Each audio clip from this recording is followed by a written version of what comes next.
Meu nome é Melissa, tenho 34 anos, e no mês passado me tornei milionária da noite para o dia com um bilhete de loteria que comprei por impulso. Quando me recusei a dar metade do prêmio para minha irmã Barbie, a filha preferida dos meus pais, tudo desmoronou. Nada me preparou para o momento em que entrei no meu apartamento e encontrei minha mãe queimando meu cheque da loteria, enquanto meu pai declarou friamente: "Se você não vai compartilhar, então não vai receber um centavo." Mas os rostos cheios de orgulho dele se transformaram em puro choque quando eu comecei a rir. Antes de te contar por quê, comenta de onde você está assistindo. Clica em inscrever-se e se acomoda aí, porque esse drama familiar tem uma reviravolta que ninguém imaginava. Crescer em uma casa de classe média, nos subúrbios de Ohio, não foi exatamente como aquelas séries de TV com famílias perfeitas.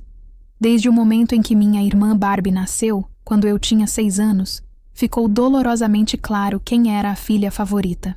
Enquanto a maioria dos pais tenta esconder suas preferências, os meus nem se davam ao trabalho. Quando Barbie quis fazer aulas de dança, eles arranjaram o dinheiro. Quando eu precisei de uma calculadora científica para aulas avançadas de matemática, tive que fazer turnos extras no mercado local. As artes da Barbie eram exibidas orgulhosamente pela casa toda. Minhas conquistas acadêmicas eram recebidas com um aceno de cabeça. Legal, Melissa. Mas você viu o que a Barbie fez hoje? Não me entenda mal. Meus pais não eram monstros. Eles cuidavam do básico e, às vezes, demonstravam interesse genuíno pela minha vida. Mas o desequilíbrio era constante e impossível de ignorar. Com o tempo, o padrão só se intensificou. Barbie largou a faculdade para se encontrar, e meus pais a apoiaram financeiramente durante 3 cursos diferentes e 5 tentativas de carreira. Enquanto isso, eu trabalhava, mantinha uma bolsa de estudos e ainda assim me formei com uma dívida estudantil considerável. Quando cheguei aos 30, tinha construído uma vida decente para mim mesma. Eu era coordenadora de marketing em uma empresa de saúde, morava em um apartamento modesto de 1 quarto e tinha alguma economia que me permitia, de vez em quando, jantar fora ou fazer uma viagem de fim de semana. Eu não era rica, longe disso, e os empréstimos estudantis ainda levavam boa parte do meu orçamento mensal, mas eu tinha orgulho da minha independência. Naquela terça-feira, tudo começou como um dia comum. Parei para abastecer o carro a caminho de casa, e enquanto pagava, comprei um bilhete de loteria por impulso. Eu quase nunca jogava, talvez 2 ou 3 vezes por ano, quando o prêmio chamava a atenção. Mas algo naquele dia me levou a comprar. Vai que, né? Comentei com o caixa rindo. O raio tem que cair em alguém. Ele respondeu, me entregando o bilhete com um sorriso. Guardei o bilhete na carteira e não pensei mais nisso. Naquela noite, esquentei um resto de macarrão e fiquei rolando as redes sociais enquanto assistia TV meio distraída. Quando começou o sorteio da loteria, me lembrei do bilhete. Peguei-o sem esperar nada. Talvez, se tivesse sorte, acertasse um número. Mas o primeiro número bateu. Depois, o segundo. Quando o terceiro também coincidiu, eu me sentei ereta, o coração acelerado. O 4º número coincidiu. O 5º também. Quando o último número apareceu e era exatamente o mesmo do meu bilhete, eu simplesmente parei de respirar. Conferi e reconferi os números, convencida de que estava lendo errado. Mas não, estavam todos ali, os 6 números. Segundo o apresentador, o prêmio era de $2.500.000. Fiquei em choque por uns 30 minutos, alternando o olhar entre o bilhete e a TV. Eventualmente, tirei uma foto do bilhete, coloquei dentro de um saco plástico tipo Ziploc e escondi dentro do meu exemplar de orgulho e preconceito, na estante, o lugar mais seguro que consegui pensar naquele momento. Com as mãos tremendo, liguei para minha melhor amiga, Viviane. Você precisa vir aqui agora. Não tô brincando e nem exagerando, consegui dizer. Ela chegou 20 minutos depois, visivelmente preocupada. O que foi?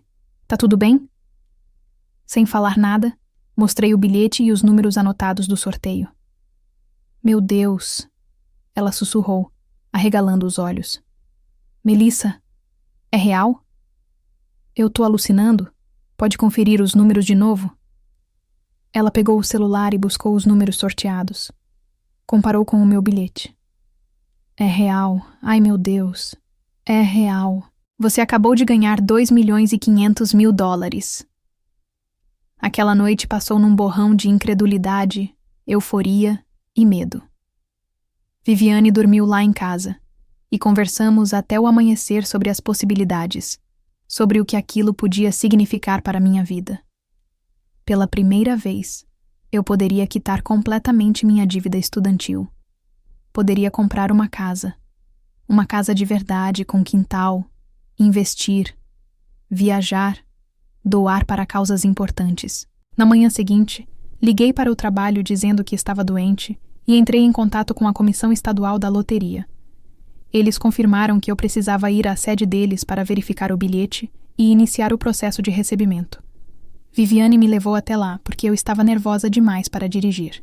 No escritório da loteria, os funcionários verificaram meu bilhete e minha identidade, explicaram as opções, pagamento único, com desconto de impostos mais imediato ou parcelado ao longo de anos, e marcaram uma sessão de fotos com aquele famoso cheque gigante, mesmo explicando que o valor real seria processado eletronicamente e levaria cerca de 2 semanas para cair na conta. Enquanto eu posava com o cheque simbólico, a realidade finalmente começou a se instalar. Minha vida tinha mudado para sempre. Mas eu ainda não fazia ideia de como isso colocaria à prova meus relacionamentos e revelaria verdades sobre minha família, que no fundo eu sempre suspeitei, mas nunca quis encarar. Com a verificação inicial concluída e as fotos cerimoniais tiradas, voltei para casa com uma pasta cheia de documentos, uma cópia do cheque simbólico e a cabeça girando de tanta possibilidade. A equipe da loteria havia me aconselhado firmemente a manter o prêmio em segredo até que o dinheiro estivesse em conta e as medidas de segurança e planejamento financeiro estivessem estabelecidas. Segundo eles, vencedores costumam ser bombardeados por parentes distantes, oportunidades de investimento e causas urgentes. Pense bem antes de contar a alguém e avalie quem merece saber e quando, disse a representante da loteria. E ela estava certa. Mas mesmo assim, eu sentia uma estranha obrigação de contar à minha família. Apesar da nossa relação complicada, eles ainda eram meus pais. E apesar de toda a preferência, Barbie ainda era minha irmã. Uma parte de mim, uma parte da qual não me orgulho, também queria que eles vissem que eu havia vencido, mesmo sem apoio. Talvez agora eles finalmente me enxergassem. Depois de alguns dias pensando, decidi que contaria a notícia durante o tradicional jantar de domingo na casa dos meus pais. Uma tradição que eu mantinha mais por obrigação do que por prazer. Cheguei mais cedo, como de costume, e ajudei minha mãe a preparar o jantar, enquanto ensaiava mentalmente como dar a notícia. Você tá diferente hoje, minha mãe comentou, me observando enquanto cortava legumes. Aconteceu algo no trabalho? Pode-se dizer que sim, respondi, sem conseguir segurar um pequeno sorriso. Mas vamos esperar todo mundo chegar. Meu pai apareceu na cozinha pouco depois, perguntando se eu ainda estava com problemas no encanamento do apartamento. Algo que, em breve, deixaria de ser da minha preocupação. Quando finalmente sentamos à mesa, respirei fundo. Estava na hora. Tenho uma notícia. Comecei sentindo o coração disparar. Algo incrível aconteceu na semana passada. Eu ganhei na loteria. Meus pais me encararam em silêncio por alguns segundos. Na loteria? Meu pai repetiu com uma expressão de dúvida. Tipo, 20 dólares? Não, respondi, com a voz mais firme do que eu esperava. Na loteria estadual. Acertei os 6 números. Foram 2.500.000 dólares. O silêncio que se seguiu foi profundo. E então, meus pais explodiram em exclamações de choque e parabéns. Minha mãe chegou a se levantar para me abraçar. Algo raríssimo na nossa família. Meu Deus, Melissa, isso é inacreditável, ela disse empolgada. Espera até a Barbie saber disso. E aí estava. Nem 60 segundos de comemoração antes do nome da minha irmã ser mencionado. Como se fosse combinado, a porta da frente se abriu e Barbie entrou, com seu habitual atraso dramático. Desculpa o atraso. O trânsito estava um caos. O que eu perdi? Minha mãe praticamente tropeçou em si mesma de tanto entusiasmo para contar. Melissa ganhou na loteria $2.500.000. A expressão da Barbie passou rapidamente de surpresa para empolgação, e então para algo mais. Calculista. Ela me abraçou com um entusiasmo incomum. Uau, Mel, isso é incrível. A gente vai se divertir muito com esse dinheiro. O "a gente" me causou um nó no estômago. Antes que eu pudesse responder, meu pai emendou. Na verdade, é o timing perfeito. Barbie, conta para sua irmã sobre a sua situação. Barbie, pelo menos, pareceu um pouco constrangida. Não é grande coisa. Só estou com algumas dificuldades financeiras no negócio. O negócio era a mais nova empreitada da minha irmã. Uma boutique online de roupas boas super caras, aberta há 6 meses depois que ela largou um emprego em marketing. Eu já sabia pelos meus pais que o projeto não ia bem. Não é só uma dificuldadezinha, meu pai interrompeu. A dívida do cartão de crédito já passa de $30.000, sem contar o empréstimo para comprar o estoque. Pai, por favor, Barbie cortou, visivelmente irritada, e depois se virou para mim com um sorriso ensaiado. Mas isso não é o foco agora, né? A notícia é sua. Só... Se você estiver pensando em ajudar a família, claro que eu não recusaria. Fiquei ali, com o garfo no ar, digerindo o que acabava de acontecer. Nenhuma pergunta sobre como eu me sentia, sobre meus planos, meus sonhos. Apenas uma mudança imediata para como o meu prêmio podia resolver os problemas da Barbie. Eu nem recebi o dinheiro ainda, disse com cautela. Tem todo um processo. Preciso conversar com consultores financeiros antes de decidir o que fazer. Mas é óbvio. Minha mãe interrompeu. Família ajuda a família. E com tanto dinheiro, você pode facilmente quitar as dívidas da Barbie e dar uma chance real para o negócio dela. O nó no meu estômago apertou. Eu ainda não tomei nenhuma decisão, respondi, tentando manter a calma. Isso tudo acabou de acontecer. Ainda estou processando. Processar o quê? Meu pai rebateu, já com um tom mais duro. Sua irmã precisa de ajuda. E agora você pode ajudar. É isso que a família faz. E minhas dívidas estudantis? Retruquei. Ou o fato de que venho vivendo de salário em salário tentando ter um mínimo de estabilidade? Eu não tenho o direito de cuidar das minhas próprias necessidades primeiro? Não seja egoísta, Melissa, disse minha mãe, com aquele tom de decepção que eu conhecia tão bem. Sua irmã tem um negócio real, com potencial real. Essa pode ser a grande chance dela. E a minha grande chance? Perguntei, sentindo anos de ressentimento borbulhando. Uma coisa incrível finalmente acontece comigo, e imediatamente tudo vira sobre a Barbie. Barbie fez uma cara ofendida. Não acredito que você está sendo assim.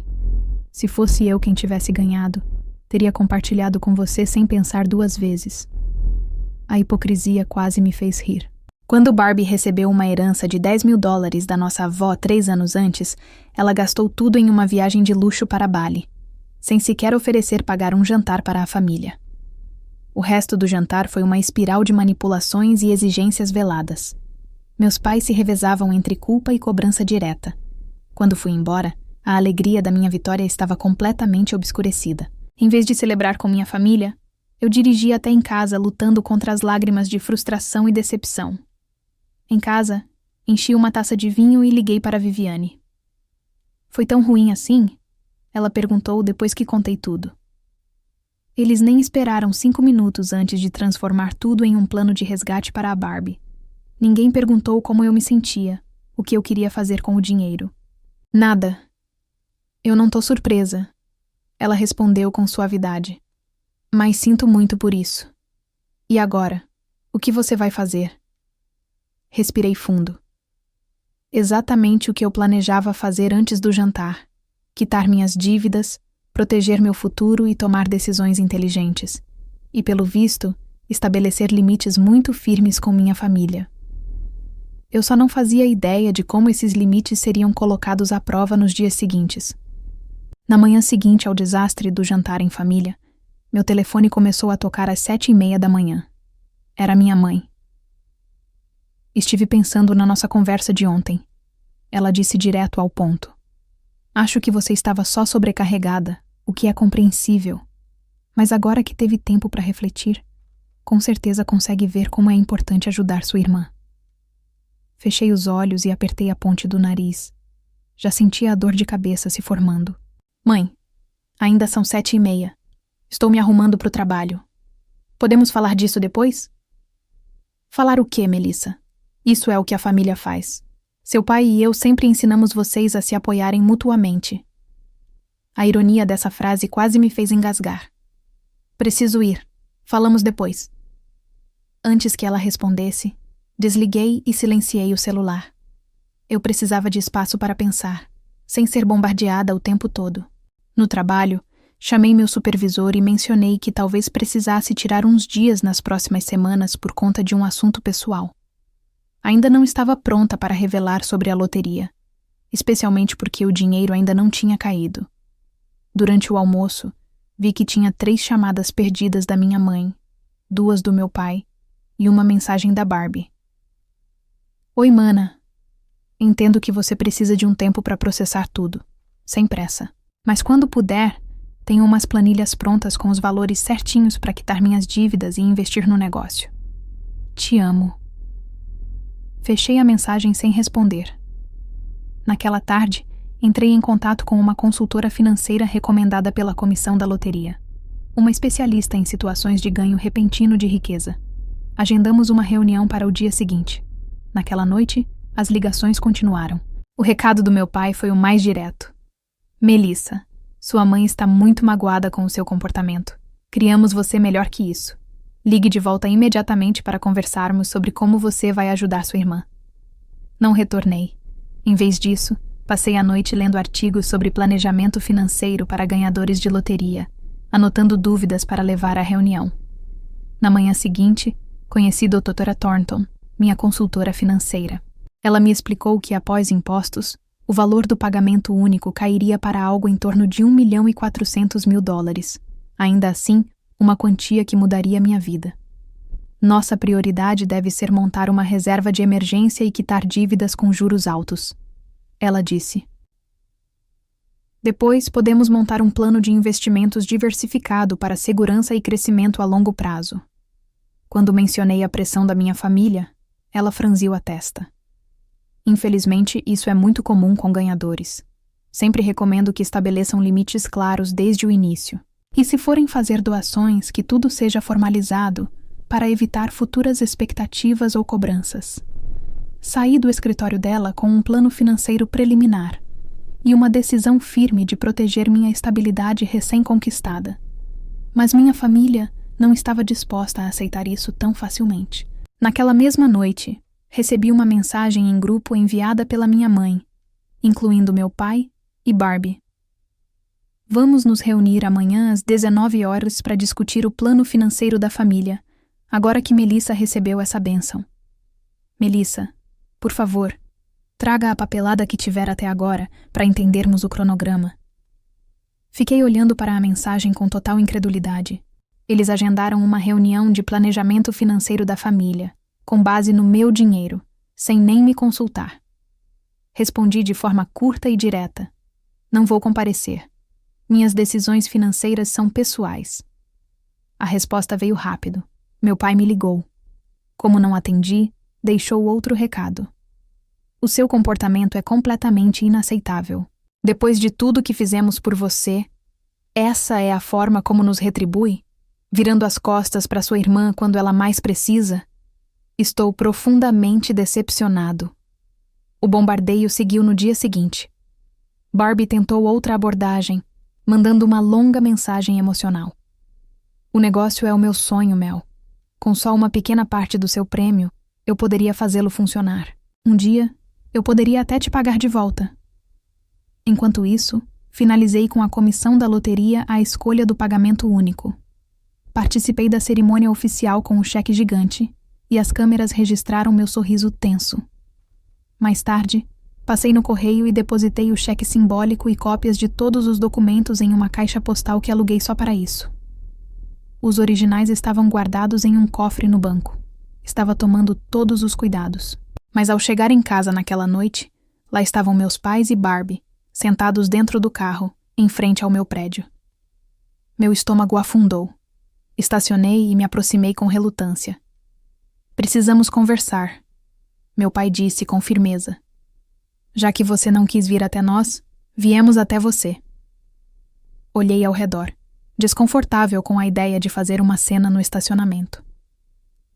Tudo bem, mas não tenho nada novo a dizer. Entramos no meu pequeno apartamento. O clima era tenso. Minha mãe começou a analisar o ambiente com um olhar claramente julgador. Meu pai se posicionou no centro da sala, como se fosse um juiz. Barbie sentou na ponta do sofá, desconfortável, mas determinada. Isso já foi longe demais, começou meu pai. Você já teve tempo para digerir essa bênção. Agora é hora de discutir como isso vai beneficiar a família.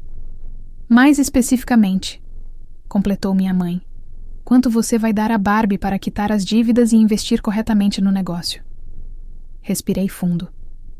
Pensei muito sobre isso e decidi que preciso garantir o meu futuro primeiro. Tenho dívidas estudantis para quitar, uma aposentadoria para planejar. Dívidas estudantis? Meu pai interrompeu com escárnio. Você vai ser milionária. Quem liga para isso? Eu ligo, respondi com firmeza. Lutei durante anos para manter esses pagamentos em dia. E o valor depois dos impostos nem é tanto quanto vocês acham. Mas é mais do que o suficiente para ajudar sua irmã, insistiu minha mãe. Barbie se inclinou na minha direção. Mel, eu só preciso de uns $80.000 para quitar tudo e montar um orçamento decente de marketing. Isso não é nada comparado ao que você recebeu. $80.000 não é nada, rebati. E quando esse dinheiro acabar? Você vai precisar de mais dentro de 6 meses? Isso não vai acontecer, ela respondeu desviando o olhar. Dessa vez é diferente. Só preciso de uma chance de verdade. Como quando tentou ser designer gráfica, ou decoradora de interiores, ou instrutora de yoga. Deixei escapar com amargura. Cada vez mamãe e papai te bancaram, e toda vez você desistiu assim que ficou difícil. Chega, meu pai disse elevando o tom. Sua irmã está tentando construir algo. Tudo o que ela precisa é de capital. E você tem isso de sobra. É uma responsabilidade familiar, Melissa. E onde estava essa responsabilidade familiar quando eu trabalhava em 2 empregos para pagar a faculdade? Questionei, com a voz trêmula. Onde ela estava quando precisei de ajuda para dar entrada num carro e conseguir ir trabalhar? Vocês sempre tiveram 2 pesos e 2 medidas entre mim e a Barbie. Minha mãe tentou negar. Isso não é verdade. É sim, e todos nós sabemos disso, respondi. Pela primeira vez na vida, algo bom me aconteceu, e vocês querem transformar isso em mais um favor para Barbie. A discussão durou mais de 1 hora. Meus pais alternaram entre culpa, raiva e tentativas de barganha. E se fosse 40 mil, então? Sugeriu meu pai. Barbie oscilava entre se fazer de vítima e me acusar sutilmente de ser fria. Exausta, finalmente me levantei. Já tomei minha decisão.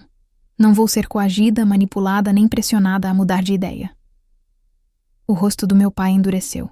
E, se essa é a sua atitude, então não espere continuar fazendo parte desta família. As palavras me atingiram como um golpe físico, mas continuei firme. Se a aceitação de vocês depende de eu abrir mão da minha segurança financeira, então talvez seja melhor assim. Depois que eles foram embora, me joguei no sofá, emocionalmente exausta, mas estranhamente aliviada. Pela primeira vez em décadas, eu havia me imposto diante da minha família. Mas eu sabia que aquilo não era o fim, nem de longe. Peguei o celular e liguei para a Viviane. Posso ficar na sua casa por uns dias? Perguntei ainda abalada. Preciso de espaço. E sinceramente não confio que eles não vão aparecer de novo. Claro que sim, ela respondeu sem hesitar. Faz a mala e vem. O vinho já está te esperando. Arrumei roupas para alguns dias e fui para o apartamento da Viviane. Passei 3 dias relativamente tranquilos lá. Ia trabalhar normalmente, mas voltava para a casa dela à noite. Durante esse tempo, minha família manteve a ofensiva. Chamadas, mensagens, tentativas de reaproximação, mas eu respondia pouco, geralmente com alguma variação de minha decisão está tomada. No 4º dia, percebi que precisava buscar uns documentos de trabalho que tinha deixado no meu apartamento.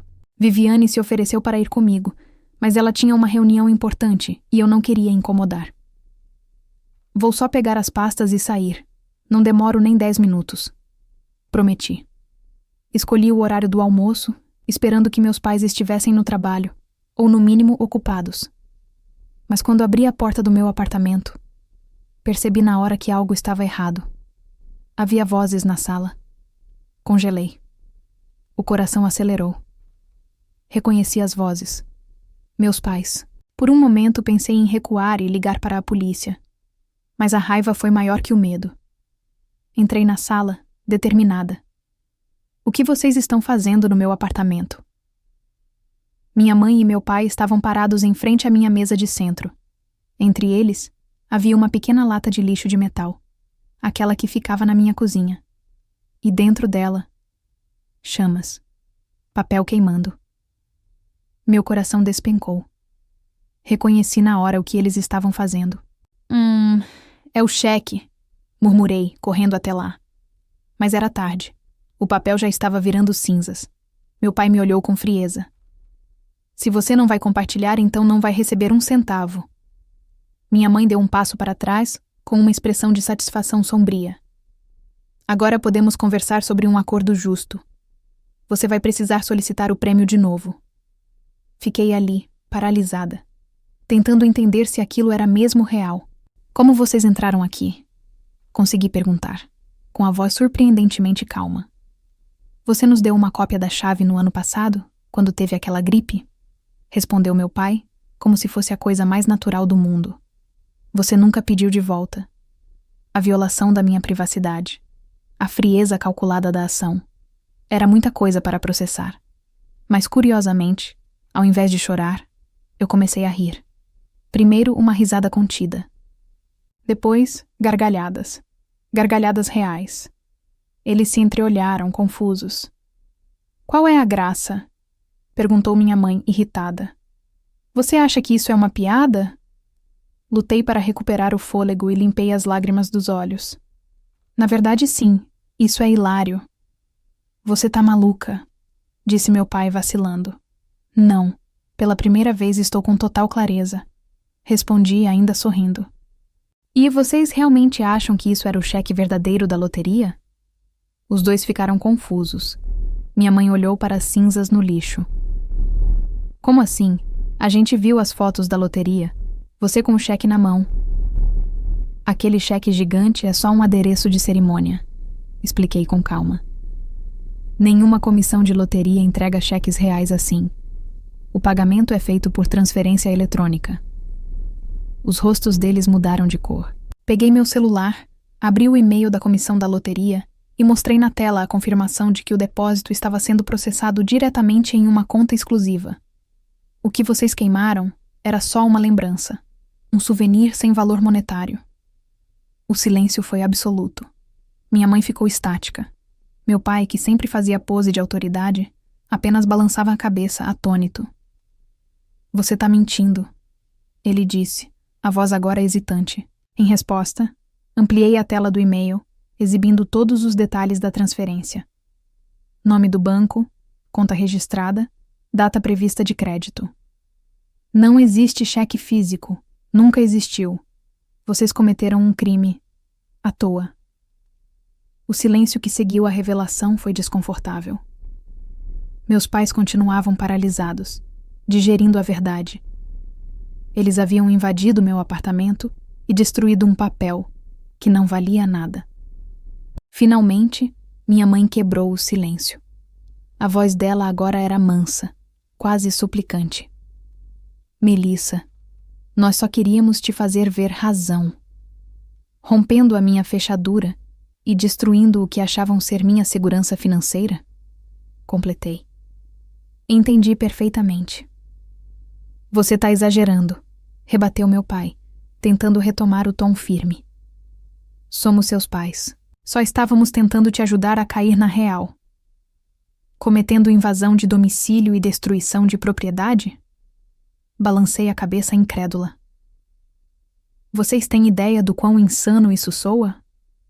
Foi quando a porta do apartamento se abriu. Barbie entrou carregando uma sacola com comida. Parou imediatamente ao me ver. Ah, você tá aqui, disse nervosa, olhando de mim para os nossos pais. Eu só trouxe almoço para eles, pra gente conversar com calma. Enquanto eles invadiam meu apartamento e tentavam destruir o que achavam que era meu cheque da loteria? Perguntei, com os olhos fixos nela. Ela arregalou os olhos. Eu não sabia que eles iam fazer isso, juro. Só disseram que iam esperar você chegar. Se ela estava falando a verdade ou não, já não importava. O simples fato de achar normal entrar no meu apartamento sem permissão dizia tudo. Respirei fundo. Todos vocês precisam sair agora. Minha voz estava calma, mas com uma firmeza que ninguém ali ousou desafiar. Melissa, por favor, começou minha mãe com a voz embargada. A gente errou. A gente só estava tão preocupado com a família se desfazendo por causa de dinheiro. Vocês estavam preocupados em perder o acesso ao dinheiro que acham que têm direito. Interrompi. E isso é bem diferente. Depois de tudo o que fizemos por você, começou meu pai. E é justamente isso o problema. Interrompi de novo. Vocês se convenceram de que fizeram tanto por mim, quando na verdade eu me virei sozinha desde a adolescência.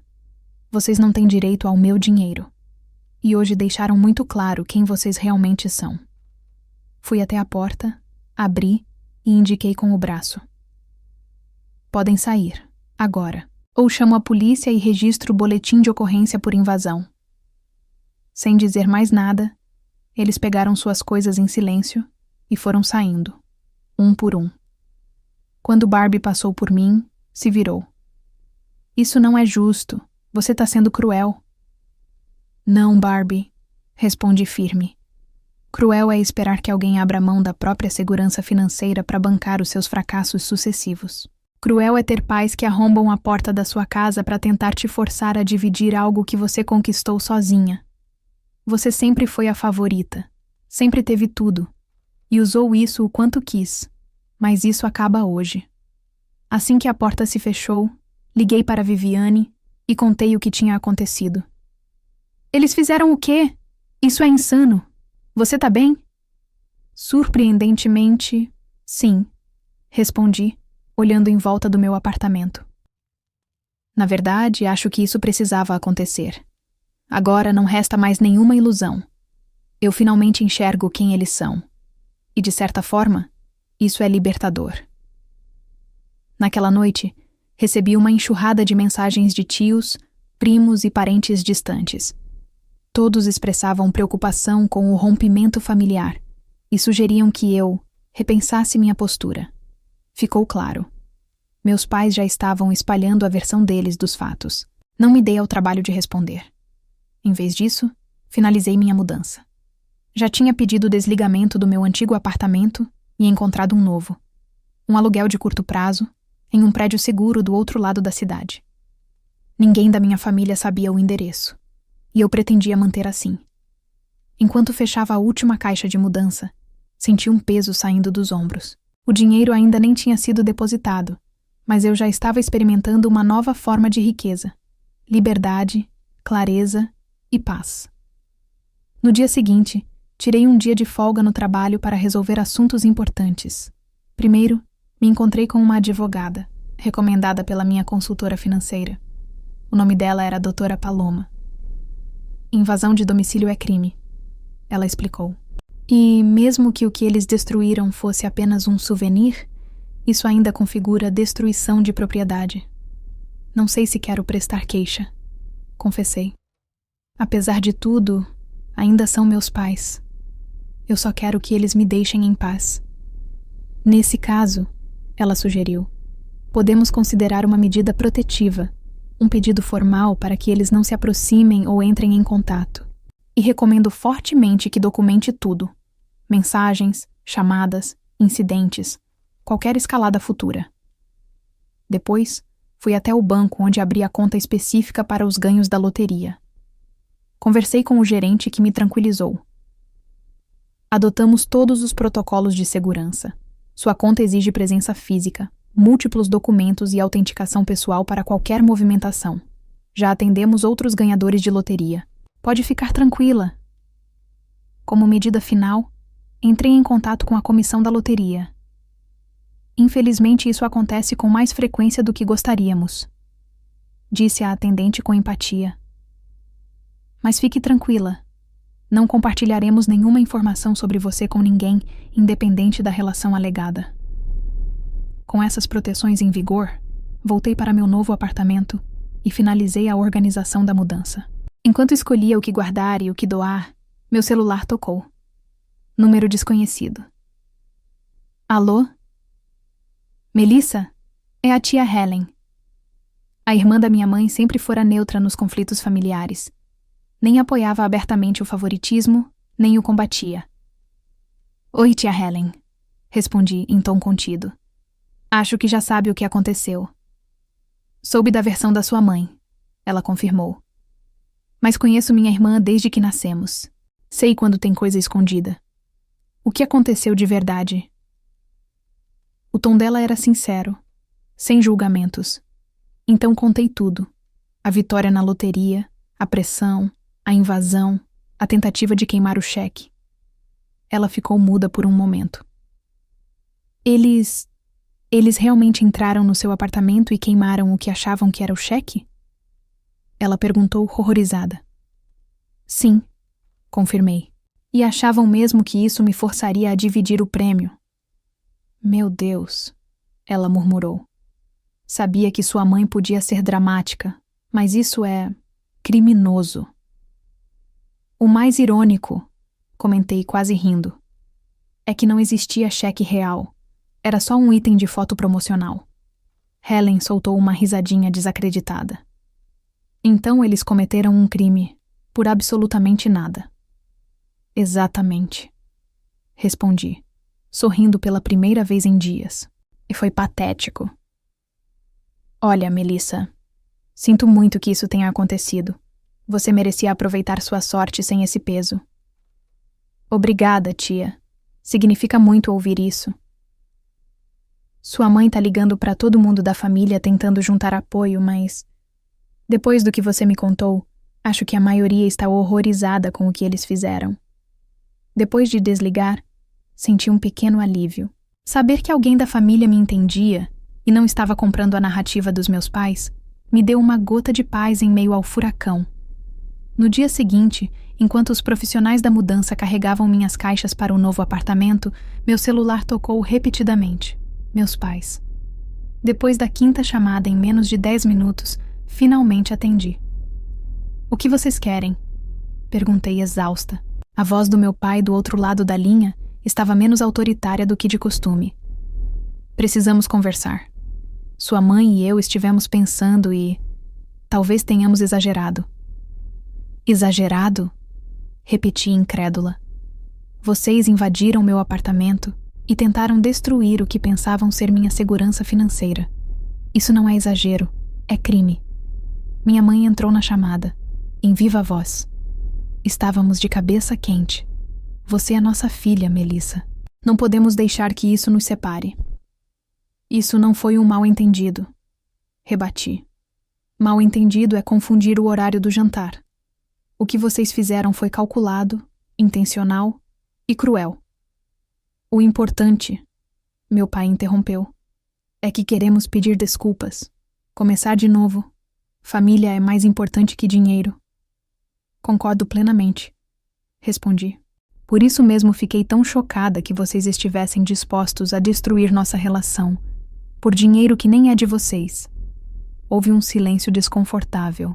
Então minha mãe disse: a Barbie está muito magoada. Ela acha que você está punindo ela por algo que não foi culpa dela. Suspirei. observando os últimos móveis saindo do caminhão. Não estou punindo ninguém. Só estou me protegendo de pessoas que deixaram claro que não têm meus interesses em mente. E agora? Meu pai perguntou. Vai simplesmente cortar contato com a gente? Por enquanto, sim, disse com firmeza. Preciso de tempo e de espaço. Encaminhei minha correspondência para o novo endereço. Por favor, não tentem me procurar. Se e quando eu estiver pronta, eu entro em contato. Você não pode simplesmente desaparecer, protestou minha mãe. Somos sua família. Família não invade a casa da outra, nem destrói o que acha que é seu futuro. Respondi com frieza. Agora eu preciso desligar.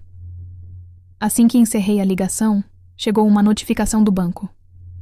O depósito havia sido feito. O valor líquido de $1.400.000 estava agora em minha conta. Oficialmente, eu era milionária. Sentei no sofá novo, cercada por caixas ainda fechadas, e finalmente me permiti absorver a magnitude do que estava acontecendo.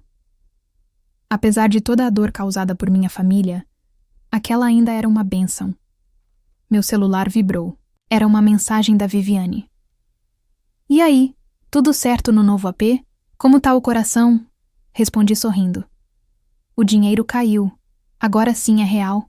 Ela respondeu na hora. Champanhe. 30 minutos. Prepara que hoje a gente comemora de verdade. Enquanto esperava, refleti sobre como tudo poderia ter sido diferente. Se minha família tivesse simplesmente ficado feliz por mim. Se tivessem respeitado meu direito de tomar minhas próprias decisões. Se o amor deles fosse realmente incondicional. Mas agora eu enxergava com clareza. E talvez essa clareza fosse o maior presente de todos. Viviane chegou com comida do meu restaurante preferido e uma garrafa de champanhe. Brindamos, não só ao prêmio, mas ao recomeço. À amizade verdadeira. Aos limites, ela disse, erguendo a taça. E a enxergar as pessoas como elas realmente são. Completei, brindando com ela. Comemos, rimos e falamos sobre meus planos. Eu estava experimentando pela primeira vez uma paz que nunca imaginei possível. A liberdade de sonhar e fazer escolhas sem culpa. A vida ia mudar, sim. Mas mais importante do que o dinheiro, era o que eu havia conquistado internamente. Minha autonomia, meu valor e a força de dizer não. As semanas que se seguiram à mudança foram um misto de euforia e adaptação. Com a ajuda da doutora Thornton, comecei a organizar minhas finanças com muito cuidado. A prioridade era eliminar as dívidas estudantis. Cliquei no botão quitar saldo total e me emocionei mais do que esperava. Chorei, não por tristeza, mas por alívio. Quase $68.000 sumiram da minha vida com um clique. Finalmente, livre. Depois, montei uma reserva de emergência sólida e abri contas de investimento diversificadas. Nada extravagante, apenas estabilidade. Também comprei minha primeira casa, uma charmosa residência de 3 quartos, em um bairro tranquilo e seguro. Sem hipoteca, sem dívidas. Meu lar, meu refúgio.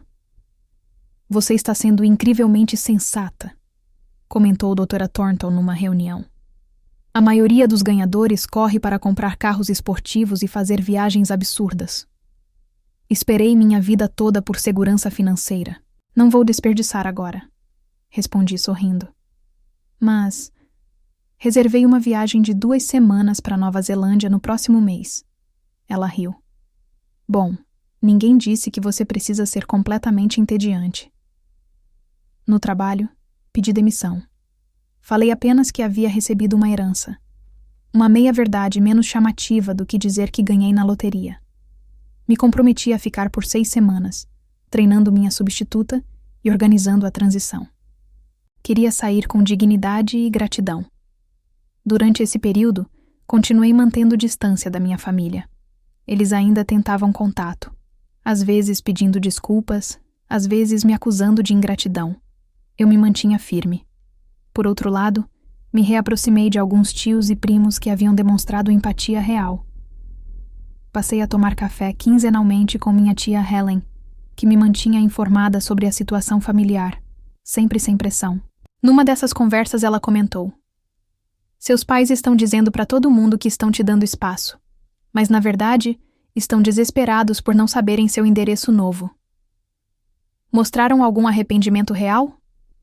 Perguntei, embora já soubesse a resposta. Ela balançou a cabeça. Ainda acham que estavam certos.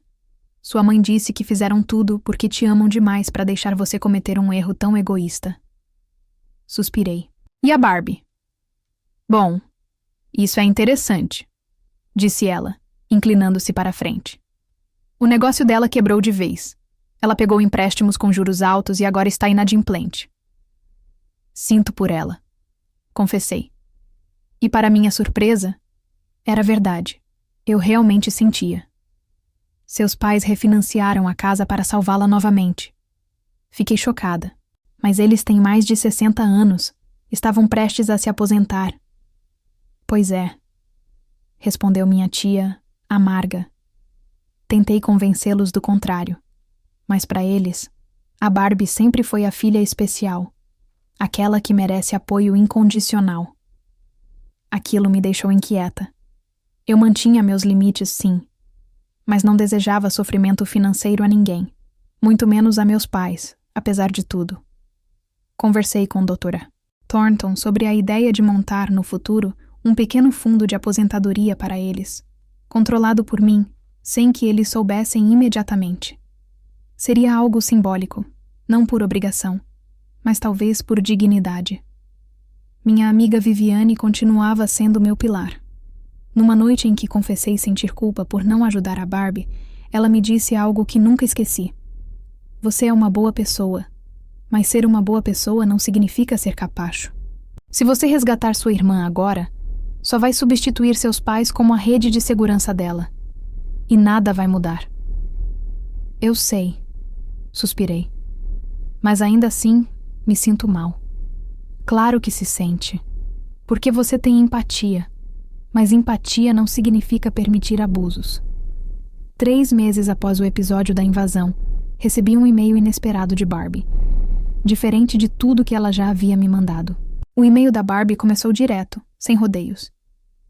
Tenho pensado muito sobre tudo o que aconteceu. Percebo agora como fui arrogante e intitulada em relação ao seu prêmio. A verdade é que eu estava desesperada. Meu negócio estava afundando e eu estava orgulhosa demais para admitir. Isso não justifica o que eu fiz, e principalmente o que nossos pais fizeram. Mas queria que você soubesse que entendo melhor hoje o porquê da sua reação. Sinto falta da minha irmã. Li o e-mail várias vezes, tentando captar a sinceridade por trás das palavras. Aquilo era real? Um momento de consciência genuína? Ou uma nova tentativa de manipulação agora que o dinheiro dela tinha acabado? Depois de muito pensar, respondi com uma mensagem breve, mas respeitosa. Obrigada por escrever, Barbie. Agradeço sua reflexão sobre o que aconteceu. Ainda estou processando muita coisa e preciso de mais tempo antes de considerar qualquer reconciliação. Espero que você esteja encontrando o seu caminho. Ela respondeu rapidamente. Entendo. Por tudo o que vale, finalmente consegui um emprego fixo. Assistente de gerente no Riverside Café. Não é glamuroso, mas é estável. Leve o tempo que precisar. Estarei aqui se e quando você estiver pronta. Foi a primeira vez em muito tempo que vi Barbie assumir a responsabilidade pelas próprias escolhas. E embora eu ainda não estivesse pronta para uma reconciliação, aquilo plantou uma semente de possibilidade dentro de mim. Nos meses seguintes, minha nova vida continuou a tomar forma. Minhas manhãs eram ocupadas com aulas de restauração de móveis, um hobby antigo que eu nunca tinha tempo ou recursos para explorar. Minha mesa de jantar estava coberta com peças de um antigo rádio que eu estava restaurando. Meus dias eram preenchidos com propósito, prazer e tranquilidade. E minha relação com o dinheiro também estava evoluindo. O medo inicial de estragar tudo deu lugar à confiança nas minhas escolhas. O receio de que a riqueza me mudasse foi substituído por algo mais sólido. Ela apenas revelou quem eu realmente sou.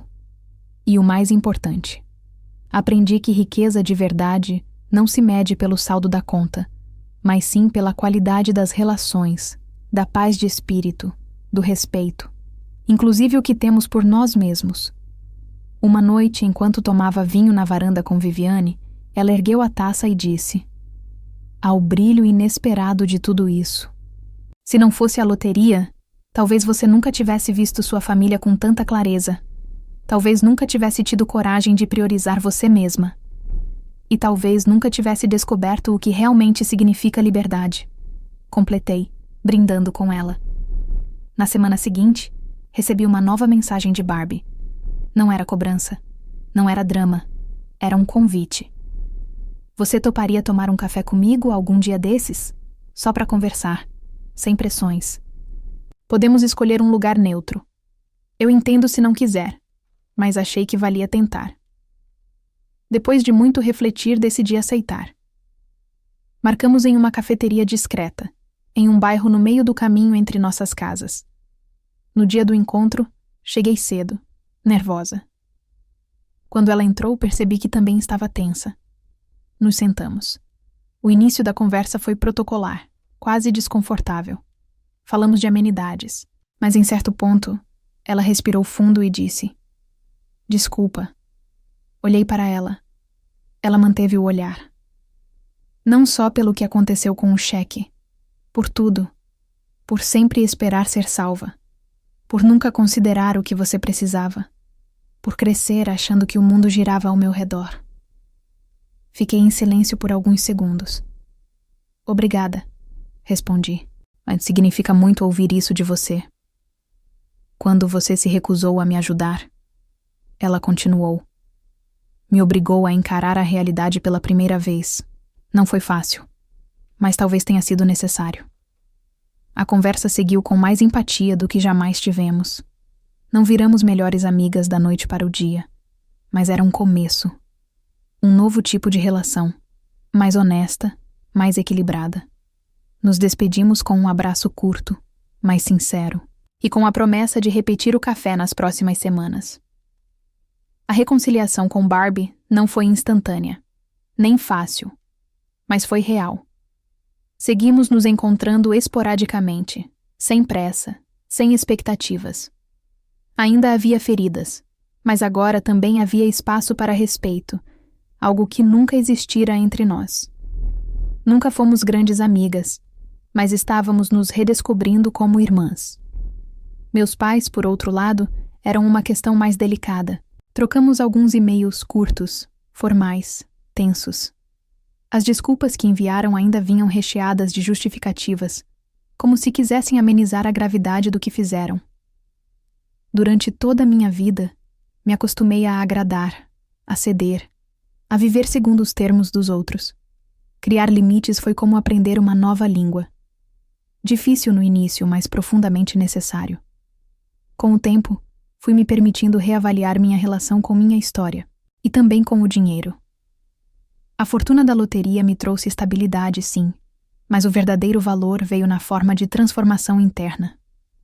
Um ano depois do dia em que tudo começou, me vi parada na porta do meu home office, observando o espaço que construí. As janelas grandes mostravam um jardim em flor. As estantes cheias de livros que eu sempre quis ler. A mesa, um móvel antigo que restaurei com minhas próprias mãos, abrigava meu laptop. Cada detalhe daquele cômodo refletia minhas escolhas, meus valores, minha visão. Nada ali tinha sido imposto, nada herdado de expectativas alheias. Tudo era meu. Lembrei das noites em que me questionei se tinha feito certo, das vezes em que sonhei com reconciliações impossíveis, e das manhãs em que acordei mais forte do que fui dormir. A verdadeira riqueza não veio com o cheque da loteria. Veio com o entendimento de que eu tenho valor. Veio com a coragem de priorizar meu bem-estar. Veio com a clareza de que não se compra amor, mas se pode exigir respeito. Na varanda, enquanto tomava um vinho e via o céu se pintar de tons laranja e rosa, meu celular vibrou. Era uma mensagem da Viviane. "Reserva confirmada para Nova Zelândia 2.0. Prepara as botas de trilha. E que tal incluirmos uma passadinha pela Austrália dessa vez?" Sorri. Digitei: Sim, vamos fazer isso. A liberdade de poder escolher, de viajar, de viver, sem medo, sem culpa. Naquela noite, enquanto o sol se despedia no horizonte, compreendi com toda a minha alma. A loteria me deu $2.500.000, mas foram as minhas escolhas que me trouxeram a paz.